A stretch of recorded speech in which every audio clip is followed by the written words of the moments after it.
Good morning class 8 chapter 4 part number 3 page 45। हमने ये पढ़ लिया था how do new laws come about. New laws कैसे आते हैं। ऐसा नहीं होता कि गवर्नमेंट अपनी मर्ज़ी से कोई भी न्यू लॉ पास कर देती है। कैसे मतलब लॉ कैसे आते हैं वो तो ठीक है, पर क्यों आते हैं, ज़रूरत महसूस होती है तब आते हैं। ठीक है, लोगों द्वारा ज़रूरत महसूस होती है। अब लोगों द्वारा इन तक बात कैसे पहुँचेगी गवर्नमेंट तक, अभी नेक्स्ट एक स्टोरी बताऊंगा, उसमें पता पड़ेगा कि लोगों तक बात कैसे पहुंचती है। ये मतलब लोगों को लगा ये बात होनी चाहिए तो लोग क्या इशू रेस करते हैं, प्रोटेस्ट करेंगे, प्रोटेस्ट करें, धरने पर बैठेंगे, है ना, गवर्नमेंट तक ये बात पहुंचाने की कोशिश करेंगे। जैसे फॉर एग्जांपल किसी कॉलोनी में पानी नहीं आ रहा तो कॉलोनी वाले क्या किए, मान लीजिए महापौर के घर के सामने जाके बैठ गए, है ना, ये सब करेंगे, मतलब चिल्ला चोट करेंगे, रैलीज निकालेंगे और टीवी रिपोर्ट्स में ये बात फैलेगी। तो उस तरह से गवर्नमेंट तक ये बात पहुंचती है। अब देखते हैं आगे इस स्टोरी में कि कैसे एक स्टोरी नरेट की गई है और एक लॉ बनाया गया। ये स्टोरी किससे रहेगी related, the protection of women from domestic violence act 2005। ठीक है, the protection of women from domestic violence act 2005।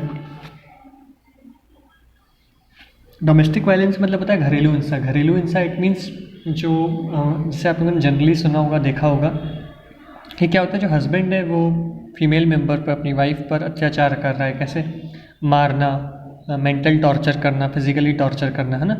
तो इन सब चीज़ों की वजह से एक नया लॉ आया। ये कब की बात है, अक्टूबर 2006 की बात है। देखिए इधर पे दो लोग रहते हैं। Shazia, did you read today's newspaper, isn't it a great day for women. Shazia बोलती है, शाजिया को बोलती है, कौन बोलती है, कुसुम शाजिया को बोलती है कि तुमने आज न्यूज़पेपर पढ़ा, कितना मतलब अच्छा दिन है आज का, ग्रेट डे है वुमेन्स के लिए। तो फिर इसने बोला, शाजिया ने बोला, not just women, violence free home will benefit everyone. Kusum, it's taken such a long time to get this law passed, in fact it began with establishing the need for a new law. ये कौन है, कुसुम, ये है शाजिया। तो शाजिया ने कहा ये सिर्फ वुमेन के लिए नहीं है, सबके लिए बेनिफिशियल है। क्योंकि बेनिफिशियल क्यों है, क्योंकि अगर वायलेंस फ्री होम होगा, वायलेंस फ्री होगा तो सब चीज़ें अच्छे से प्रॉपर हो पाएंगी। और इस लॉ को बनने में बहुत टाइम लग गया। मतलब क्या हुआ, अभी ये जो लॉ बना है ना, डोमेस्टिक वायलेंस एक्ट, ये बन चुका है, उसके बाद ये बातें हो रही है। अभी ये दिखाया जाएगा कि कैसे बना। ठीक है, तो शाजिया ने कहा कि बहुत अच्छा दिन है वुमेन्स के लिए। तो शाजिया को कहा, कुसुम ने कहा कि बहुत अच्छा दिन है। तो शाजिया ने कहा, हाँ कुसुम, बहुत अच्छा दिन है, सिर्फ हमारे लिए नहीं सबके लिए, पर इस लॉ को आने में बहुत टाइम लग गया। 2006 में लॉ आ गया था, लेकिन 2006 के पहले का जो स्ट्रगल है वो भी बताया जाएगा स्टोरी में। Kusum Shazia work for a women's organization, they remember the journey of how the protecting of women from domestic violence act got passed. ये एक वुमेन ऑर्गेनाइजेशन के लिए कुसुम और शाजिया काम करती थी। तो वो जर्नी को याद कर रही कि कैसे हमने इस पर काम किया और कैसे ये लॉ आया। अब स्टार्ट करते हैं। अप्रैल 1991, a typical day at their office. अब ये लेडीज़ के बीच में बात हो रही है, फीमेल मेंबर के बीच में क्या बात हो रही है, ये कहाँ पर बात हो रही है, एक वुमेन ऑर्गेनाइजेशन है। I need advice, my husband beats me up, I haven't told anyone so far, I feel so ashamed, I can't go on like this anymore, but I have nowhere to go. वो ये बताती है कि मेरे जो husband हैं, मुझे advice दो, मेरे जो हस्बैंड हैं मुझे बहुत मारते हैं। ठीक है, तो ये बात मैं बता भी नहीं सकती दूसरों को, बेइज्जती होगी, और इतना मैं और ज़्यादा सहन भी नहीं कर सकती। मैं कहाँ जाऊँ, मेरे पास कोई जगह भी नहीं है जाने के लिए। दूसरी लेडी बोलती है, I am being ill treated by my son and daughter. मतलब जो मेरे बहू और बेटे हैं वो मेरे साथ गलत करते हैं। कैसे इल ट्रीट करते हैं, इल मैनर्स में, वर्बली अब्यूज़ करते हैं। और जो मेरे बैंक अकाउंट है उसमें भी मेरे एक्सेस नहीं है, वो भी उन्होंने रख रखा है अपने पास।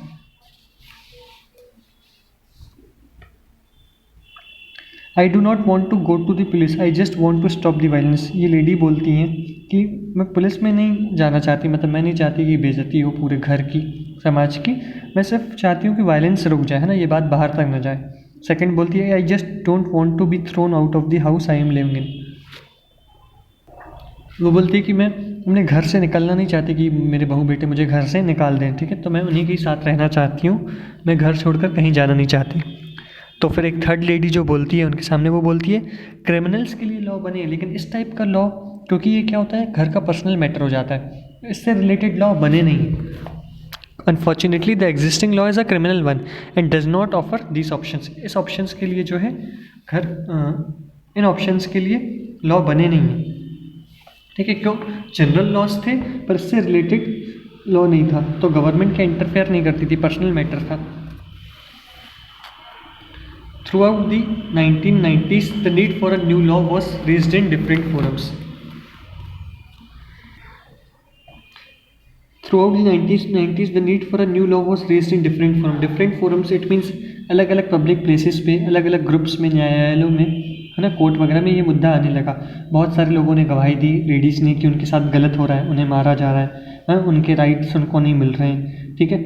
और बात क्या है कि भले वो उनके साथ रह तो रहे हैं, इट मीन्स वो लेडीज़ के साथ घर में रह तो रही है किसी पर्सन के साथ, पर उसको टेम्परेरी रिलीफ मिल रहा है, एक परमानेंट रिलीफ होता है, सुख शांति, वो नहीं मिल रही है। तो लेडीज़ ने डिमांड उठाई कि ये मैटर, इस पर लॉ बनना चाहिए। पर्सनल मैटर कह के दबा दिया जाता है, ठीक है, कि भाई घरेलू मैटर है, हम कुछ नहीं कर सकते, इस पर एक लॉ बनना चाहिए क्योंकि लेडीज़ के साथ गलत हो रहा है। अब 1999 में क्या हुआ, जितने भी लॉ के जानकार थे, lawyers collective, a group of lawyers, law student and activist, after nationwide consultation took the lead in drafting the domestic violence. इन लोगों ने क्या किया कि एक जो लोग भी लॉ बनाते हैं, जानकार लोग, उन्होंने क्या किया, एक बिल बनाया। बिल मतलब होता है कच्चा चिट्ठा, ठीक है। बिल मतलब कच्चा चिट्ठा। कच्चा चिट्ठा कैसा, क्या नाम था उसका, domestic violence prevention and protection bill.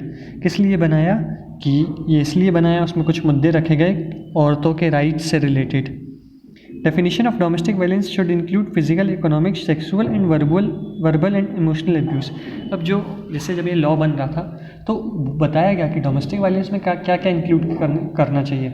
ऐसा नहीं कि एक हस्बैंड एक वाइफ को मार रहा है तो ये डोमेस्टिक वायलेंस है।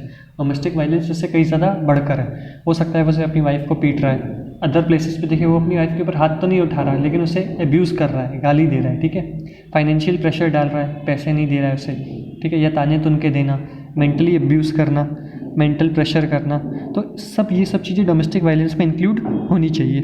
ऐसा जो लेडीज़ की लॉ के जानकार थे वो रिकमेंड कर रहे थे। The law should cover any women living with in a shared domestic space, they should be protected from being evicted from the shared house hold.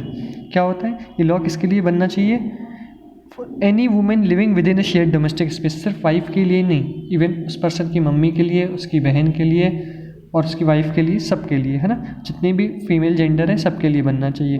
ये मतलब एक जेंट्स द्वारा या किसी भी द्वारा किसी फीमेल जेंडर के साथ गलत ना हो। They should be protected from being evicted from the shared house hold. They should be protected, किससे उनको प्रोटेक्शन मिलना चाहिए कि जो हाउस होल्ड, इट मीन्स वो घर शेयर कर रहे हैं, कहीं उन्हें वहाँ से बेदखल न कर दिया जाए, है ना, कोई बेटा अपनी माँ को ना निकाल दे, तो इन सब से रिलेटेड प्रोटेक्शन चाहिए। What about some monetary relief, किसी लेडीज़ ने बोला मॉनेटरी रिलीफ के बारे में क्या कहना है। मॉनेटरी रिलीफ इट मीन्स पैसों से रिलेटेड मदद। अगर इन केस किसी लेडी का डाइवोर्स हो जाता है, गवर्नमेंट डाइवोर्स करा देती है, तो फिर बाद में वो लेडी कैसे सर्वाइव करेगी, तो उसे पैसा भी हक मिलना चाहिए, है ना, एक लमसम अमाउंट हस्बैंड को देना पड़ेगा अपनी वाइफ को। Next, meetings were held in different organisations, ठीक है, प्रेस कॉन्फ्रेंस हुई, मीटिंग हुई, प्रोटेस्ट हुए, तो क्या इससे क्या गवर्नमेंट को पता चला कि हाँ लॉ बनना ज़रूरी है।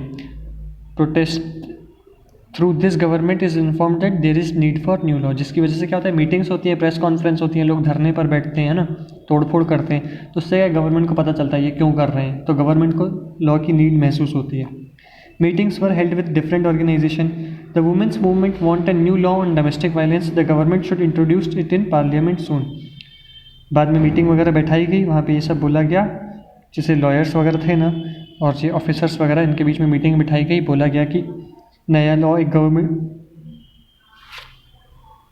गवर्नमेंट को एक नया लॉ पास करना चाहिए रिलेटेड टू डोमेस्टिक वायलेंस जो वुमेन्स के साथ हो रहा है।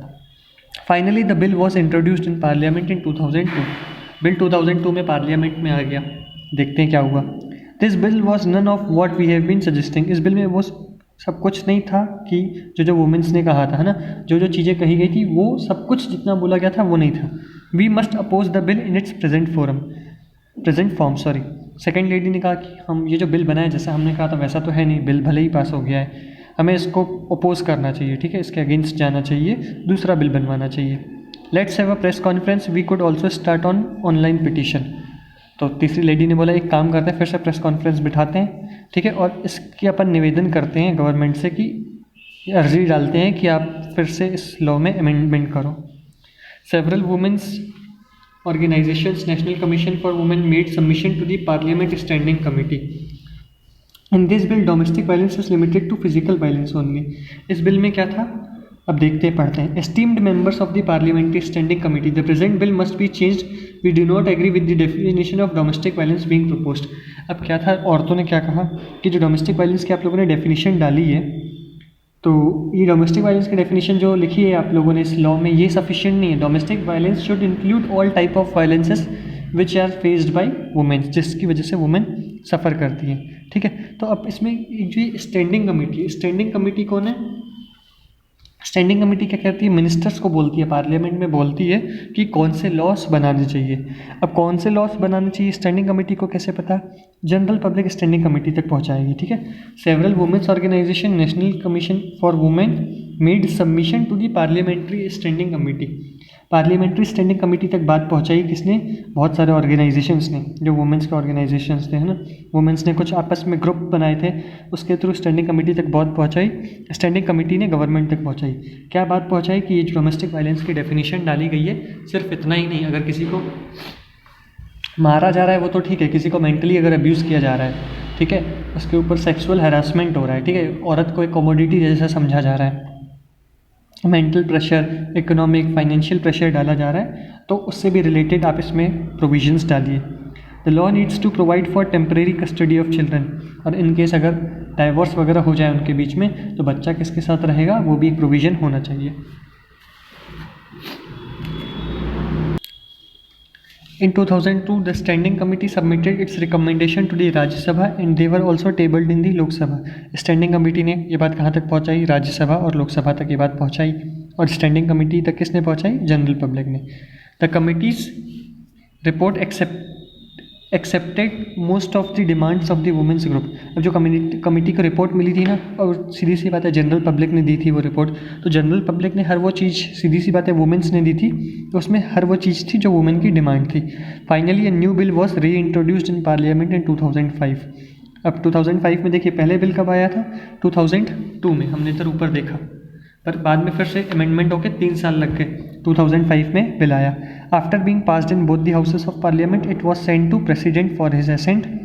The protection of women from domestic violence act came into effect in 2006, और 2006 से ये लॉ पास हो गया, जैसा जैसा चेंजेस बोले थे वैसे वैसे हो गए। At a press conference in 2006, तो बोला गया, फिर प्रेस कॉन्फ्रेंस हो रही है 2006 में, उसमें क्या बोला गया, this law is a first in recognising a women's right to a violence free home and provides a comprehensive definition of domestic violence. बोला क्या कि ये पहला ऐसा लॉ है जो वुमेन को राइट दे रहा है, ठीक है, उसके अधिकार प्रोवाइड करेगा, और violence free home, it means उसके साथ घर पे कुछ गलत नहीं होगा, हिंसा नहीं होगी, and provides a comprehensive definition of domestic violence. सिर्फ ऐसा नहीं कि उसके साथ मारपीट नहीं की जाएगी, इट मीन्स ये जो लॉ है ये कॉम्प्रिहेंसिव डेफिनेशन प्रोवाइड करता है वायलेंस की, उसको किसी भी तरीके से उसको दुख नहीं पहुंचाया जाएगा, किसी भी तरीके से, चाहे फाइनेंशियल टर्म्स में, चाहे फिजिकली मार कर, चाहे मेंटली, कैसे भी नहीं, ठीक है। तो पूछा गया था what is this new law, तो उसके बारे में बताया। This is a civil law aimed at providing relief to millions of women including wifes, mothers, daughters and sisters affected by violence in their home. ये पहला ऐसा लॉ था जिसने मिलियंस ऑफ पीपल को फ़ायदा पहुंचाया, हर टाइप के वुमेन जेंडर को, भले वो वाइफ हो, किसी की मदर हो, डॉटर हो, सिस्टर हो, ठीक है। नेक्स्ट ये बात हो रही है, this law is very significant step because it recognise the right of women to live in a shared household. The right of women to live in a shared household, women can get a protection under against any further violence. Women can get monetary relief to meet their expenses including medical cost.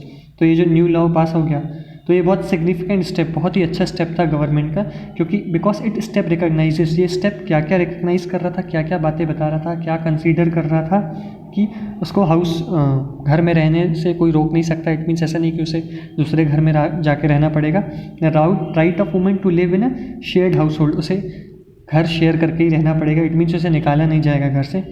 Women get a protection order against any further violence, women को और किसी की बात के लिए protection भी दिया जा सकता है अगर उसके साथ फर्दर कोई वायलेंस होता है तो। और वुमेन को मॉनेटरी रिलीफ भी दिया जाएगा अगर इन केस उसके साथ डाइवोर्स होता है तो उसको मॉनेटरी रिलीफ और मेडिकल कॉस्ट का भी पैसा दिया जाएगा। तो इधर पूछा गया था why is this law important, तो इसने बताया कि ये एक सिग्निफिकेंट स्टेप है गवर्नमेंट के द्वारा, जिसकी वजह से क्या है, वुमेन को हाउस सेम जैसे पहले शेयर करती थी वैसे ही शेयर करने को मिलेगा, ठीक है। और कोई फर्दर उसके साथ वायलेंस होता है तो उससे रिलेटेड प्रोटेक्शन मिलेगा, मॉनेटरी रिलीफ मिलेगी इन केस डाइवोर्स वगैरह हो गया, मेडिकल कॉस्ट का एक्सपेंसेस बियर होगा। Now begins another long journey, अब बोलती है कि चलो दूसरी जर्नी के लिए बात करते हैं। दूसरी जर्नी मतलब फिर से एक जर्नी शुरू होगी। क्यों शुरू होगी? Yes, now the government has to ensure that this law is implemented and enforced. ये लेडी बोलती है अब गवर्नमेंट ने लॉ तो पास कर दिया, क्या ये इम्प्लीमेंट होगा? मतलब law is made by government, है ना। अब गवर्नमेंट को इंश्योर करना है कि ये लॉ इम्प्लीमेंट हो। एक लड़ाई तो लड़ ली, लॉ तो बनवा दिया, अब इसको इम्प्लीमेंट भी कराना पड़ेगा। चलो एक और जर्नी अब स्टार्ट हुई। फिर सेकंड में बोला जा, अब ये बताया जा रहा है कि हर जगह पे जैसे लॉ वगैरह कोई भी बन रहा है तो हर स्टेप पे हर एक स्टेप पर पीपल का रोल होना बहुत क्रूशियल है, ठीक है। From establishing the need for a new law, जब से न्यू लॉ पास कराना है और जब तक ख़त्म हो रहा है तब तक वॉइस ऑफ सिटीज़न की ज़रूरत है, लोगों की ज़रूरत है। और वॉइस का कैसे पहुँचेगी गवर्नमेंट तक कि भाई न्यू लॉ बनाना है? न्यूज़पेपर के थ्रू, एडिटोरियल्स के थ्रू, रेडियो के through, okay. Student, part 3 is over, part 4 कल से पढ़ेंगे। Thank you.